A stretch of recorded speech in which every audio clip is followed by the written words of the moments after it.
So quite a few books we've got on the shelf are ignored, misunderstood, or just completely condemned. Now, I've not read many of these for several years now, so we're going to do a freestyle review and just kind of give my top recommendations. So let's kick things off with technological slavery. This is Ted Kaczynski's manifesto, and well, at least that's the first half. The second half is his letters that he's written between himself and people that would write to him when he's in prison. I didn't really go into those. It was just mainly the manifesto part, which is a great introduction into deconstructing the modern world. It's not overtly political because he does think the left and the right do not have a solution to the key problem, which he is trying to articulate, that technological progress will ultimately be our demise. So it allows you to kind of get into the head of why modern society is really just a sick society to be in. It's very unnatural, it's very out of sync with our kind of own personal vibrations. It's out of sync with what we would expect a fulfilling life to be, because the technological processes we have essentially removed that from our own lives. Now, while it is critical of the right, suggesting it doesn't really provide any solutions, it is ultimately a critique against modern liberal society. It talks about how liberals are over-socialized and how they are constructing a world that will essentially destroy humanity. Obviously, it's a somewhat controversial book because of what Ted Kaczynski did. He just tried to justify it in a very small paragraph, and it's very clear that he just says along the lines of, you would not read this book, or you would not know of these writings if I did not do the things that I did. So I'll leave that with you. I mean, why else would we know of this book anyways? Arguably, that kind of maybe detracts from the message because it's written by a madman that killed people. So everything he must say must be through a lens of a madman, and we shouldn't necessarily take it seriously. However, what I think would be a good argument against that is the next book. So this here is Yuval Noah Harari. You might recognize the name, you might recognize the face. He's one of those kind of poster boys you see on the kind of UN and WEF, World Economic Forum. They have those little round tables where they just discuss how, you know, in the future we're going to have this like slave race of about 80% of the population be completely worthless, and what we're going to do with them. And that might sound somewhat hyperbolic, but have you ever thought, you know, what's going through the mind of Klaus Schwab? What's going through the mind of Bill Gates? Are these guys really malicious? Are these guys just thinking that they have the best intentions? Are they just on another level that we plebs just simply don't understand?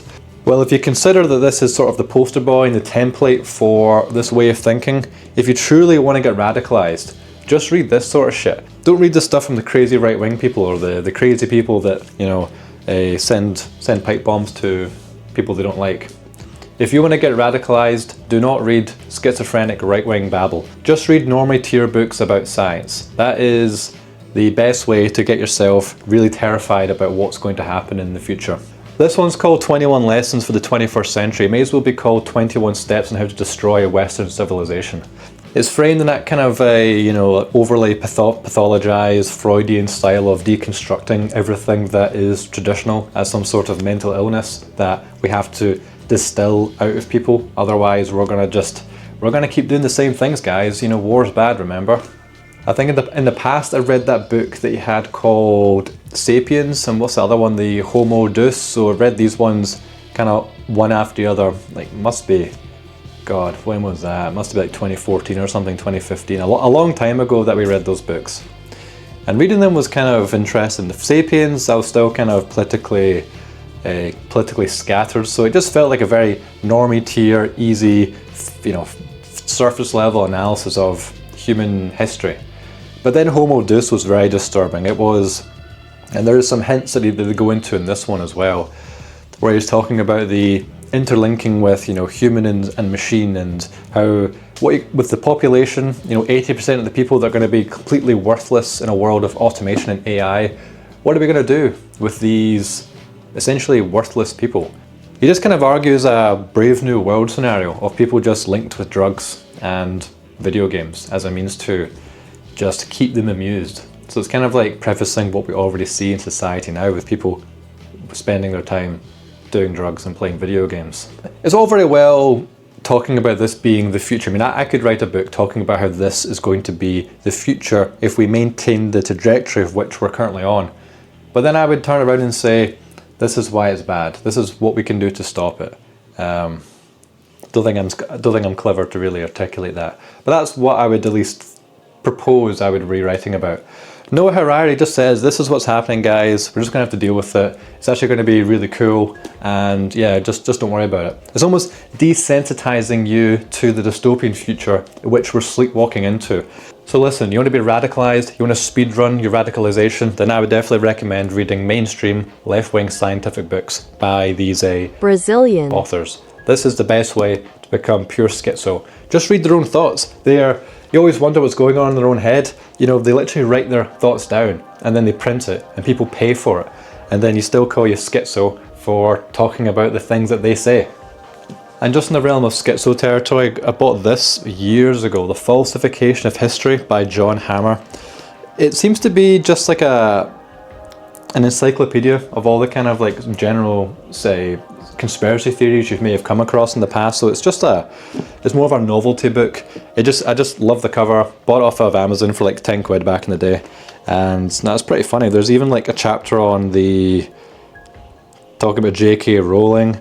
There's the Princess Diana incident. Then there's well, I can't talk about that one. So if you want a sort of scattershot of like schizophrenic theories, some legit, some rather questionable, then I would definitely recommend picking this up. It does seem a bit surface level, but at least kind of gives you avenues of if you want to go down any particular rabbit hole. This lists all the rabbit holes which you can go down if you wish to do so. This is quite an interesting one that I talked about briefly in this video here. Andrew Brietbart, he was the creator of Brietbart News, which is nowadays it's a sort of the even gayer version of the Daily Wire. But this book is still very, very good. The first part of the book, from memory, I think he just critiques the American political establishment, just sort of going off in one. But then he gets to chapter 6 or 7, chapter 6, called Breakthrough, and it's where he's essentially describing his red pill moment. He identified why are the things the way they are? How come things shifted so radically from early 20th century to now in terms of our kind of like way of thinking of morality and sociology and philosophy? Why did everything shift so dramatically? And he linked everything back to the Frankfurt School of Thought, where this is where things came from. And he identified it so clearly, listing all the names, exposing what specific people were doing. And then during the 1930s, when people within Berlin and Frankfurt and other places in Germany, where they were, say, their way of thinking, their way of doing things were not necessarily appreciated anymore, where did they go? It's not as if these ideas died or got stomped out. They just simply shifted away. And specifically, they moved to the United States, the west coast of the United States. This is where things spread. This is where this sort of idea of Marxism and cultural Marxism, critical theory, critical race theory, this is where it's believed to have all stemmed from.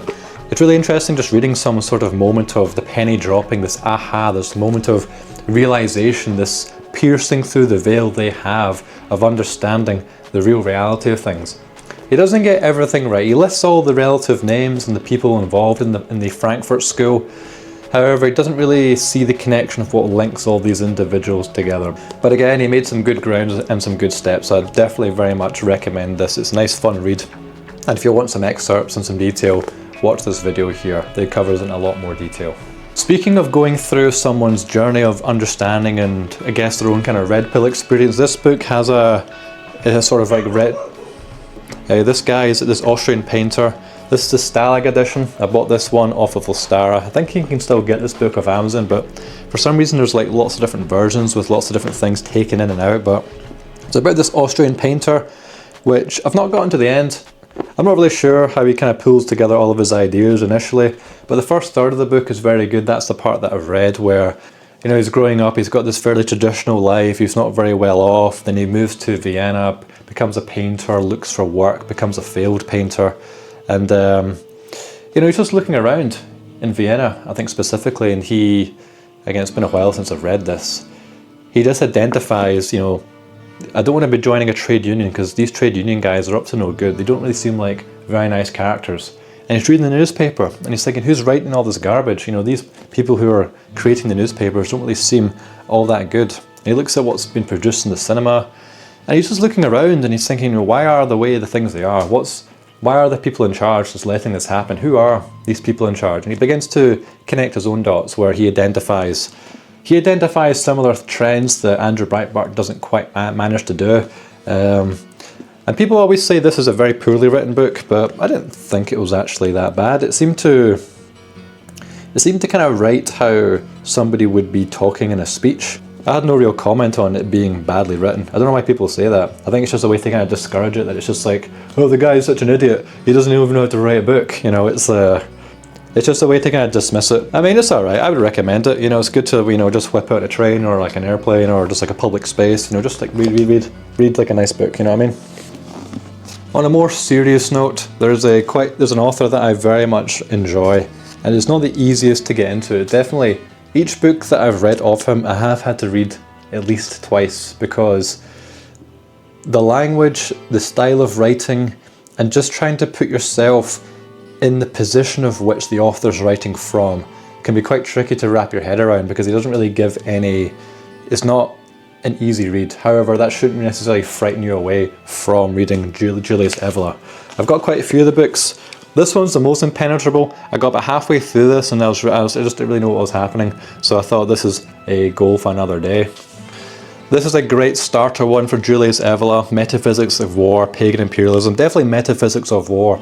I guess what I should start with when it comes to Julius Evola, he is a pioneering character in the school of tradition which the right leans into. In the most broadest view, time is not a linear path. Time is cyclical. There's creation, then there's destruction. The universe is born, it thrives, it decays, it destroys itself. Everything will end and everything will be reborn again. It's almost like a cyclical nature that we've been here before.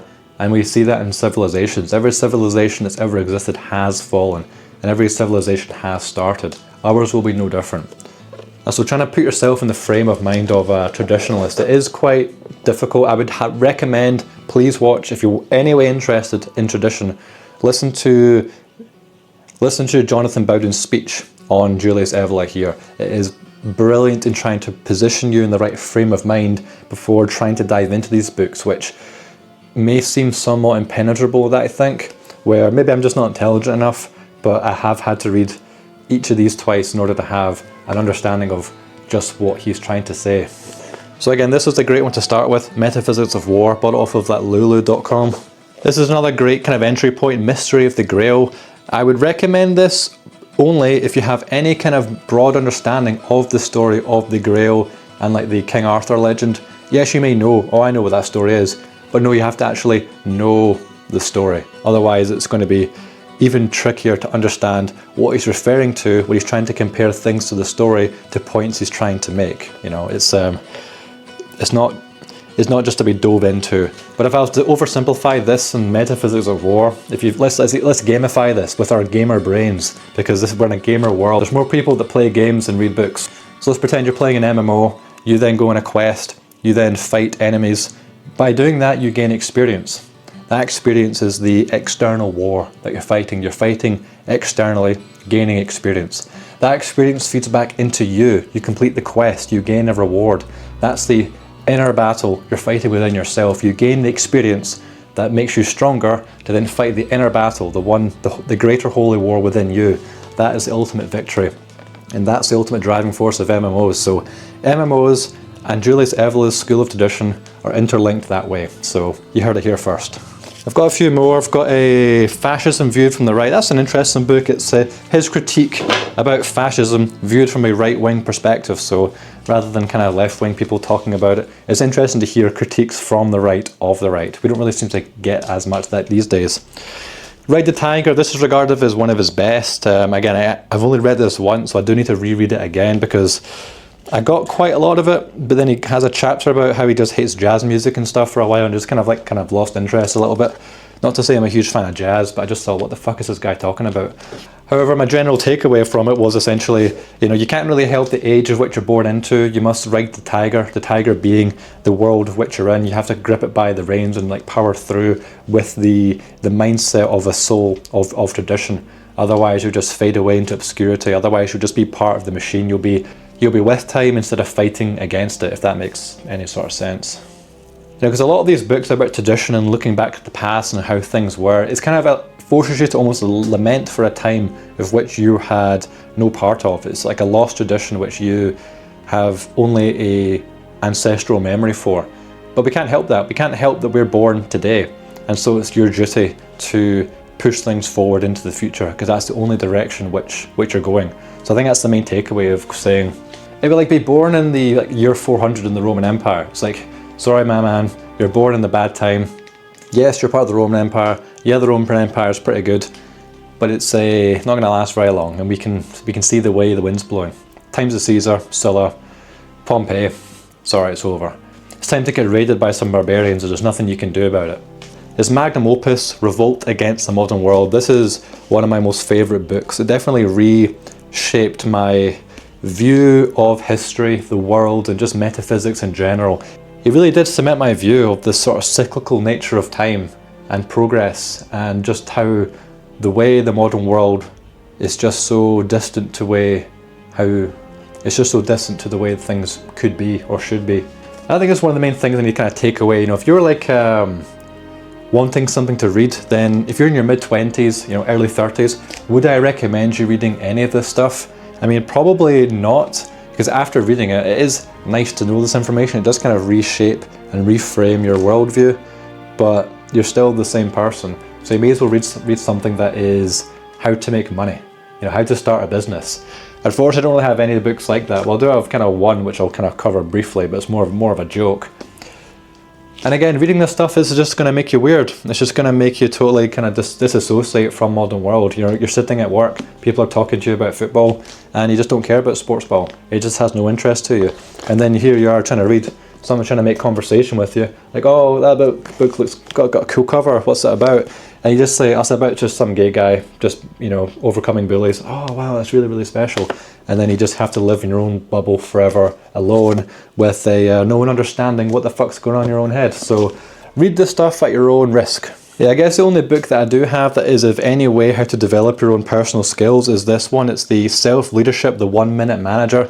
This was recommended to me by one of my older bosses, who he gave me a position of being a manager in the site I was in. I was very happy. I managed to bullshit my way through the interview after only doing the base job for like 8 months and no managerial experience. All of a sudden I'm like the top dog, I'm the big man. So I do the job for like 9 months or something, and then he recommends me to read this book. So I don't read the book, I get the book, I'm about to start it, and then due to some business reasons, we'll say, I was no longer a manager, so I was put back on doing what I was doing before. 3 weeks later, I then asked to come back as a manager, which I do, and then I said I'm going to start this book, and then I never do, and I leave the job. So there's not really much to cover in this, however, it does seem to be a bit of a curse. This is another one that we got from Ostara Publications, Might is Right. This is one, again, you cannot find off of Amazon. It's a very aggressive book. That's probably the best way I would describe it. It's very anti-Christian as well, which I know may put quite a lot of people off, but it is still very good to read. It's very fun read. It's very poetic. It's very colourful in its language, we'll say. It's kind of like The Prince. If the prince decided to not manipulate his enemies, he just decided just to kill them. That's more or less what might versus right is. I guess the biggest takeaway is that, let's say you and I got into a fight about who's right, who's wrong, and then you kill me. It doesn't really matter who's right, who's wrong. I'm dead, you're alive, therefore you're right. That's it. The reason why it's banned off of Amazon isn't necessarily the anti-Christian aspects. It tries to link Christianity as a subversive offshoot of another religious faith that is essentially using Christianity for its own end, which I think the way to look at it is Christianity, even today in the 21st century, we can see that it has fallen from grace. The way the church is, the way kind of certain things are promoted socially as normal now from within the church itself, we can all see it. It has deteriorated. And I guess the author, or the pseudonym author, Ragnar Redbeard, could already see that in the 1880s. He could already see what was happening within the Western world and Christianity was failing to counter some of the social changes that were happening, which led to the French Revolution, and then after this book, the Russian Revolution. But I would definitely recommend. It's on Ostara Publications. It is fun, it's a good read, and it's a nice aesthetic cover. And here we go, in a more sort of like schizo babble, we've got Behold the Pale Horse. Have you seen a book cover that's more interesting than that? That is an absolutely gorgeous book cover. People always say don't judge a book by its cover, but I don't really subscribe to that. I think if a book has a good cover, then the book must be worth reading. And conversely, if the book has a bad cover, then almost as if it doesn't want me to read the book, First impressions are key, and this lays a great first impression of a bit of a wild ride. In short, what this book is, William Cooper, Bill Cooper, ex-Navy CIA guy, I kind of forget his whole history, but fairly high up in kind of the US Navy.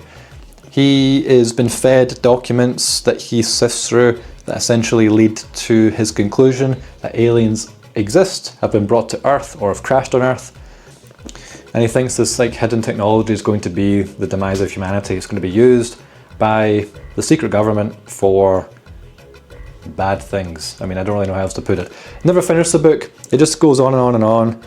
Kind of has lots of chapters of just kind of documents that he's scanned, or at least that's how it's presented. But the interesting thing is, I think he's completely distanced himself from the book. He believes that he now was fed these documents as a means for him to then talk about it to the public, to convince the public that aliens existed, which they don't, because that's fake government propaganda, to convince the public that they do exist, so then the government can fake an alien invasion, which would then be the groundwork for a new world government. Operation Bluebeam, that's the general gist of Operation Bluebeam, I think. Let's cycle back to a bit of normality, a bit of good old history. I like my Roman history, and where to start if you don't know Romans. People always say Livy or Tacitus. I would say just start with the normie tier stuff. Start with Rubicon, Tom Holland. It's just a very easy to read book about the most dramatic period that I think that occurred from the Roman Republic becoming an empire. It almost feels like fake because of the characters involved. You've got Caesar, you've got Crassus, you've got Sulla, you've got Pompey, you have Mark Antony, you have all these individuals existing at the same time, and it just seems like it just seems like a TV series with all the top characters going at it at once. And it's very well laid out. It's almost illustrated as a story, as a narrative, rather than just telling you this happened, this happened, this happened. It's probably exaggerated to an extent, but any historical thing should be for us to understand how things were perceived to be at the time. I've got no issue with that. Just on Caesar stuff as well, these are great books. The Landmark series, there's a few of these. I've got the one about Caesar, there's one of Alexander, there's another one, I think it's the Peloponnesian War. But these are just very nice books, lots of maps, lots of pictures. I do like pictures, I always feel like when you're reading this historical stuff, like if you try to read like Livy, it is good, but when they talk about settlements of the time, you just don't really have this mini-map in your brain that's been programmed correctly to recognize what or where they're talking about. If you're looking for some novels, you want to immerse yourself in a bit of fantasy. Recently I've read Lord of the Rings, the very first one. That was a very good book. But what I like to lean towards these days is Dostoevsky. Dostoevsky is, you can just turn to any page and you're going to get a good laugh. Again, Dostoevsky, it's just the way he writes. I don't think it's intentional, maybe it is. I just can't help but laugh. I just think the way he writes and the way the characters act and the situations they find themselves in, it's just very, very funny.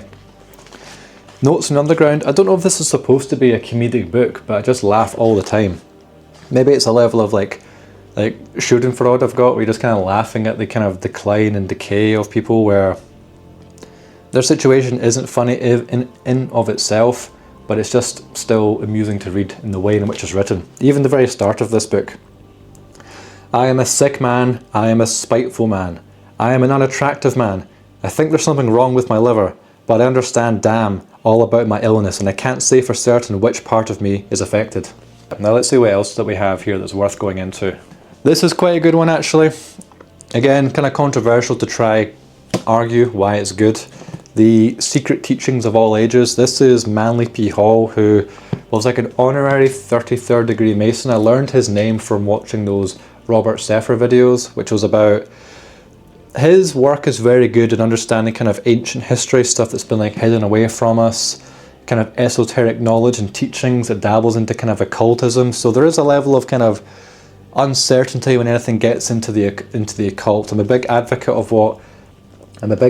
of what Christopher Lee said, when you have all this occult knowledge at your fingertips, where if you dive into it, then you eventually either get lost in it or you realize that it is fairly disturbing stuff, the ultimate conclusions it leads to, but it's still interesting to understand if you can pick out and identify things that are at least interesting to give you perspective about spirituality. Or as well, just about general kind of ancient history as well, where it talks about, you know, Atlantis or Hyperborea or the origin of the pyramids, Tibet, all these sorts of things. It kind of gives you further context to the traditional schools which existed in a time which is believed to be a period where we were just throwing spears at one another. This is an easy book to read. It also has some nice pictures, nice clarifications. It just gives you a good overview of kind of Freemasonry, of occultism, of these kind of secret schools, which, again, these are not necessarily things that are inherently good, especially now. I think any kind of secret society or group like that, it just can't be good. It's been infiltrated. If it did have a good purpose to begin with, it's been turned on its head. It's nothing worth your time to even investigate. That being said, it is still interesting to know all of these things, and other than just general curiosity, I can't even really argue my case of why I would recommend this. If this in any way sort of stuff interests you, this style of book is good in order to actually learn about those things. But again, this kind of links back to my original point. What do I actually recommend people to read and why? Well, a lot of the stuff is just, looking back on it, a total waste of time. It's just more, you know, curiosity. It's like watching, you know, the new Netflix show with that gay black guy as the lead character. You're just wasting time. You're just exercising your brain just to absorb information that is not necessarily that important. It's like learning the area of a curve under a graph during your math class in primary 5. It's maybe cool to know at the time, but when am I going to need to know that information? When am I going to need to know any of this sort of stuff, unless I'm trying to knowledge bomb just some sort of like schizo chat with somebody I meet outside in a smoking area? Don't really know where else to really go into, because I just have a bunch of stuff about the Soviet Union, some more kind of schizophrenic babble. Oh, that's real schizo there. I like my Christian theology. Also got the Bible, reading St. Augustine's Confessions. Oh, these books are quite good.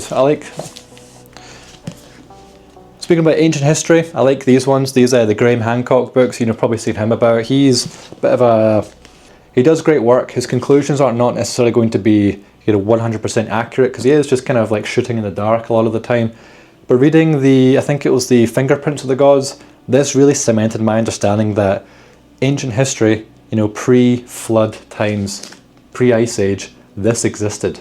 What was the situation back then? I've just been very much obsessed with that kind of ancient history that is so lost, so forgotten, that we are, as Robert Seffer says, we are a species with amnesia.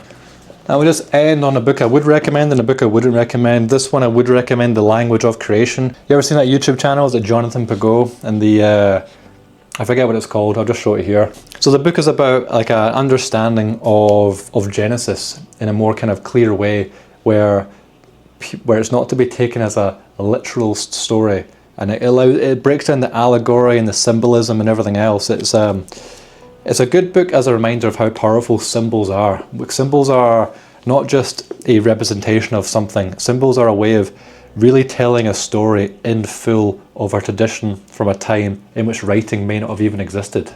It's a nice, easy to read book. I feel like the only critique I have, it kind of repeats itself. It kind of brings back the same ideas again and again, which is already covered, but it likes to kind of frame itself to kind of show just how his argument can be expressed throughout the entire book of Genesis. So definitely recommend. Nice little kind of like abstract pictures as well to kind of explain where he's coming from.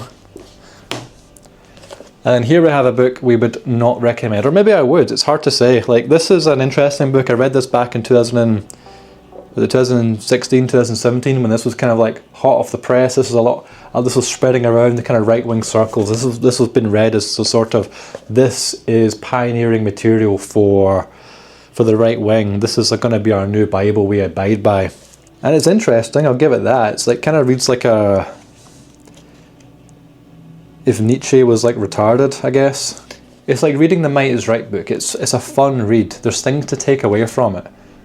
But is it really worth your time? Probably not. I mean, then when you understand who has written it, it was initially written as, well, it's just some sort of secret bodybuilder guy who really knows who he is. And you come to realise it's actually written by a you-know-what, just trying to kind of detract. This is great evidence of trying to shape the course of the movement. You know, any kind of right-wing movement has always been kind of controlled opposition or co-opted, or the message is skewed in order to promote things that are not in their interest. A la Tommy Robinson, he's a great example of how to channel the energy of the right. It's the same thing with this book. This book is like a crucible for like right-wing energy that's been feeding into it.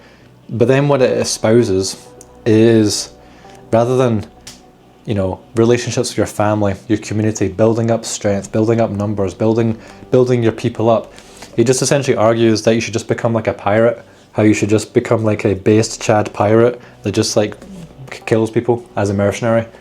And if you think I'm being hyperbolic, I think it literally, from memory, that line stood out to me, that he just says, yeah, just become a mercenary. That's probably your best bet in life. Everything's over, it's lost. You've got this raw, masculine energy that needs to be channeled into something specific, something important.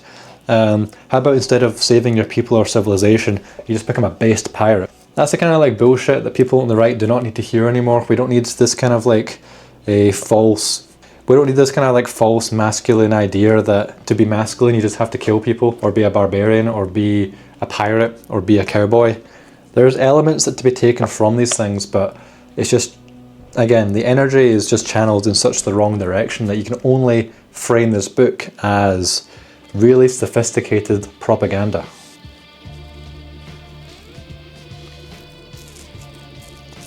All this stuff, when I think about it, it's just brain filler. That's all it actually is. It's just filler for my brain, where it could be actually absorbing something of importance. But let me know if there's anything else you actually want to cover on the shelf, if anything actually stands out, or if you want more of an in-depth review of anything in particular, I'd be happy to do so, but don't think that would be the most interesting content, but let me know if that is something you would like. But we do have a new MURDOCH video coming out. I think we're going to be covering the most important message or lesson the show has to teach us, so stay tuned for that. And again, I think I have another sort of gaming idea for something, maybe some sort of retrospective or another kind of gaming is dying style video. Not really sure, because the gaming videos I do enjoy doing, but I don't really seem to get the attention. But let me know if anything kind of jumps out at you. And in the meantime, do the thing the algorithm likes. Really helps the small channel out. We've seen some nice growth since the MURDOCH videos, so I'm glad I found a little niche, but I don't want to be tied to that as being the MURDOCH channel. That's definitely work I would still like to do. It's fun making that stuff. I like exposing a new audience to MURDOCH. It's been fun, because it was just because it was something that I just kind of caught offhand back in the day that my friend showed me, and I eventually did binge, and then eventually kind of kept tabs on it, waiting for the new stuff to come out, and it did take very long. But once they dropped that Guardian of the Rune film, I just thought, what a masterclass. And it's a shame it doesn't really get the attention it gets anymore, because it has been so scrubbed from the internet. So if we do more MURDOCH style videos, I need to be careful with showing things that are not going to get the channel shadow banned, blacklisted, or outright banned. So we're going to be somewhat careful with the language that we use, the clips that we show, and the kind of ideas that we will discuss. I'm not going to shy away from the central messaging of it, but we need to be at least somewhat careful, given the fact that it was, you know, completely banned off of really all social media. However, it does seem the tide is changing a little bit on YouTube and, you know, the Overton window with what can be argued and what can be discussed. That being said, we're still going to be a little bit careful. But in the meantime, again, thanks for watching. Until next time.